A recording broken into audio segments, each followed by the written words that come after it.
알프레드 칼든 길버트. 그는 1900년 턱걸이 세계 기록, 1902년 장거리 다이빙 세계 기록을 세웠으며 1908년에 열린 런던 하계 올림픽에서는 장대 높이뛰기 종목 금메달을 목에 걸기도 한 재능 있는 운동선수였습니다. 하지만 그는 운동이 아닌 다른 것으로 더 이름을 떨치게 되는데요. 바로 장난감이었죠. 1909년 길버트는 친구였던 존과 함께 미스터 매뉴팩처링 컴퍼니를 설립했습니다. 마술쇼에 사용하는 장난감 세트를 주력으로 개발한 그들의 사업은 기대 이상으로 큰 성과를 거두었는데요. 1916년 그들은 벌어놓은 자금으로 사업을 확장하여 회사 이름을 AC 길버트 컴퍼니로 변경하고 본격적인 장난감 사업에 들어갔죠. 길버트사의 장난감들은 출시되는 족족 불티나게 팔려나갔습니다. 길버트는 단순히 가지고 노는 것을 떠나 아이들이 직접 만들고 제작하는 것에 의미를 둔 키트형 장난감들을 제작하였는데요. 이러한 키트형 장난감은 당시 기준으로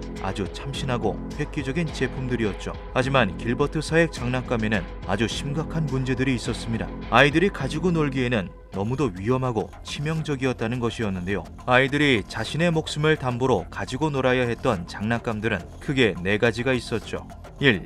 유리 제조 세트. 이것은 아이들이 입으로 유리를 불어서 만드는 제작 키트입니다. 문제는 유리의 가공 온도가 무려 섭씨 1000도를 넘긴다는 것이었는데요. 특수 장비 없이 재미로 유리를 불던 아이들은 온몸에 3도 화상을 입고 병원에 실려가기 일쑤였죠. 화상만 입은 아이는 그나마 다행이었습니다. 유리를 입으로 불어 제작할 때에는 철저한 날숨으로만 작업을 해야 하는데요. 그것을 몰랐던 아이들이 막대를 입에 물고 숨을 들이켰다가 그 뜨거운 열기에 식도, 폐 등이 심각한 화상을 입었던 것이죠. 이러한 사고의 경우 그 상태에 따라서 생명을 앗아갈 수도 있기 때문에 아이들은 말 그대로 목숨을 걸고 장난감을 가지고 놀아야 했습니다. 2. 납 주조 세트. 이 장난감은 실제 납을 다루는 장난감 세트입니다.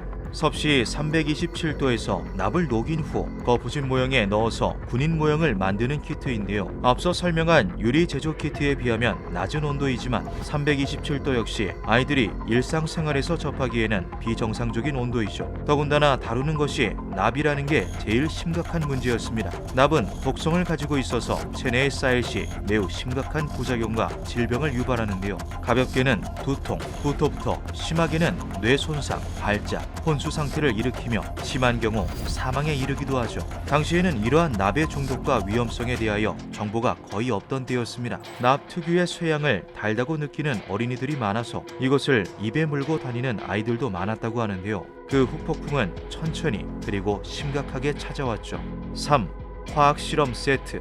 이 화학실험 키트에는 무려 56가지의 화학 물질들이 들어가 있습니다. 그 중에는 독성을 가지고 있는 과망간산 칼륨, 화약이나 폭탄의 제조에 사용되는 질산 암모늄도 들어있었는데요. 아이들은 설명서대로 화학품들을 섞지 않고 자기들 마음대로 실험을 하거나 입에 넣고 삼키기도 하였다고 합니다. 불장난을 치는 경우도 덜어 있었는데 이로 인해 유독가스가 발생하기도 하였죠. 56가지 화학 물질에 포함되어 있던 탄인산과 페로시안화 나트륨을 섞으면 유독한 청산가리 가스가 만들어지기도 했습니다. 과학자를 꿈꾸는 아이에게 이 실험 세트를 사주었던 부모님들은 아주 혹독한 대가를 치루어야 했죠. 4. U-238 원자력 에너지 실험실. 앞선 장난감들도 모두 아이들의 생명을 담보로 심각한 위협과 부작용을 초래하는 제품들이었지만 이 제품을 넘어설 수는 없었습니다. 이것은 말 그대로 소형 원자력 실험 장치였는데요. 원자력의 에너지 발생 원리를 배울 수 있다며 홍보한 이 제품은 아주 선풍적인 인기를 끌었습니다.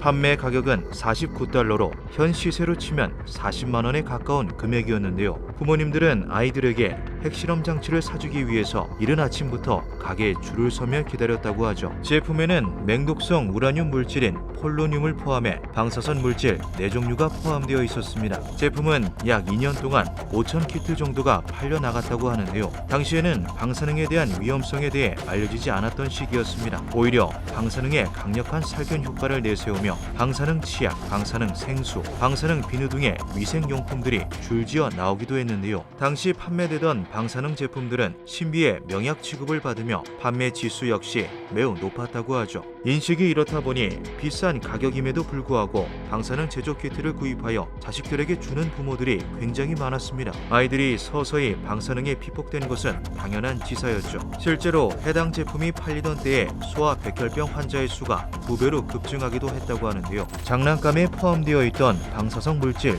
폴로늄이 뼈에 축적되어 문제를 일으켰던 것이죠. 이로 인해 길버트사의 원자력 실험 키트는 세계 최악의 장난감, 세계에서 가장 위험한 장난감 부문에서 각각 1등을 차지하는 불명예를 안기도 했습니다. 길버트사에서 나온 장난감들의 문제성과 심각성에 뒤늦게 논란이 되고 길버트는 매드 사이언티스트라고 불리기도 하였습니다. 하지만 정부의 무지에서 비롯된 일인 점을 빼면 길버트는 사실 진정 아이들을 위한 사업가였다고 하는데요. 그는 아이들이 어린 시절부터 실험과 창작을 곁들이는 장난감을 가지고 노는 것이 앞으로 아이들의 장래 그리고 미국 사회의 발전에 좋을 것이라 생각하였죠. 하지만 결론적으로 그의 장난감들은 화상, 중독, 폭발, 피폭이라는 사관왕을 달성하였습니다. 길버트사에서 나온 장난감들은 이베이를 통해 현재도 중고로 구매하는 것이 가능하다고 하는데요. 여담으로 콜롬비아 대학교에서는 실험을 위해서 길버트사의 핵실험 장난감 세트를 구매하여 사용하기도 했다고 하네요. 기묘한 밤이었습니다.